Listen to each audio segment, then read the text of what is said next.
Voici une capsule de cours sur les arbres à facteurs. D'abord, la raison pour laquelle on utilise des arbres à facteurs, c'est pour décomposer des nombres en facteurs premiers. Donc, on va décomposer un nombre et notre réponse va être donnée en facteur premier. On va prendre un exemple, 24.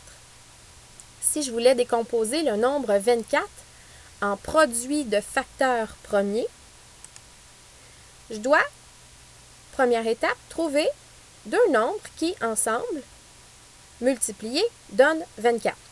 Je vais faire un premier essai avec 2 fois 12. 2 fois 12, ça donne 24. L'arbre s'arrête ici de ce côté-là parce que 2, c'est un facteur premier et c'est ça que je recherche. Alors, 2, je ne veux plus le décomposer, c'est un facteur premier. 12, par contre, je vais vouloir le décomposer encore parce que c'est un nombre composé. Qu'est-ce qui donne 12? Eh bien, il y a 2 fois 6. Ici, j'ai un 2 qui est un facteur premier. Donc, l'arbre s'arrête ici de ce côté-là. Mais 6 est un nombre composé. Donc, je dois encore le diviser. 2 fois 3 donne 6.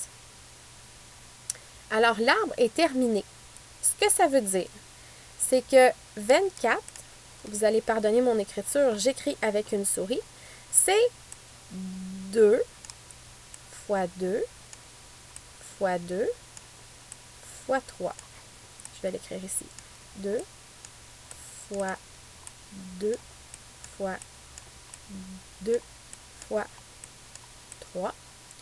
Et moi, je vais vous demander de le noter sous la forme d'exposant.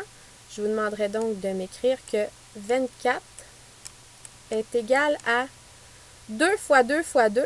Je vais le noter en exposant, donc 2 exposant 3 fois 3. Ça serait la réponse ultime que je voudrais avoir. J'ai donc ici un produit de facteurs premiers. Maintenant, on va refaire l'essai, mais je ne vais pas commencer par 2 fois 12, je veux juste vous montrer ce que ça va faire. Alors, je vais reprendre 24, mais cette fois-ci, je ne vais pas commencer par 2 fois 12. Je sais que 3 fois 8, ça donne 24. OK? Alors ici, j'ai 3 qui est un nombre premier, donc je ne vais pas vouloir le décomposer davantage. Par contre, 8, c'est un nombre composé. 2 fois 4 donne 8. Et 4, c'est encore un nombre composé de 2 fois 2. J'arrive donc à la même réponse que tout à l'heure. 24, c'est 3 fois 2 fois 2 fois 2. Alors, je l'inscrirai ici.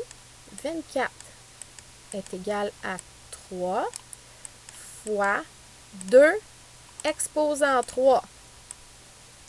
Tout à l'heure, j'ai obtenu la réponse de 24 est égal à 2 exposant 3 fois 3. Mais c'est exactement la même chose. Là, c'est juste noté inversement. Ça n'a pas d'effet sur la réponse. Alors, ceci, juste pour vous montrer que peu importe les facteurs que vous allez choisir en premier, votre réponse va toujours être la même. Je vais vous mettre en lien le petit outil que je suis en train d'utiliser. C'est un outil qui est disponible sur AlloProf. Et il y a aussi un exerciceur que je vais vous mettre en lien pour les arbres de facteurs. Donc, on peut aller ici choisir la difficulté. Moi, je vous propose d'aller quand même avec quelque chose d'assez facile. Et vous allez avoir des questions. Vous allez devoir décomposer certains nombres sous la forme d'un produit de facteurs premiers, comme je viens de le faire. Et pour faire ça, vous allez pouvoir utiliser l'outil qui est ici, que je viens de vous montrer également, pour vous aider à décomposer vos nombres. Alors voilà!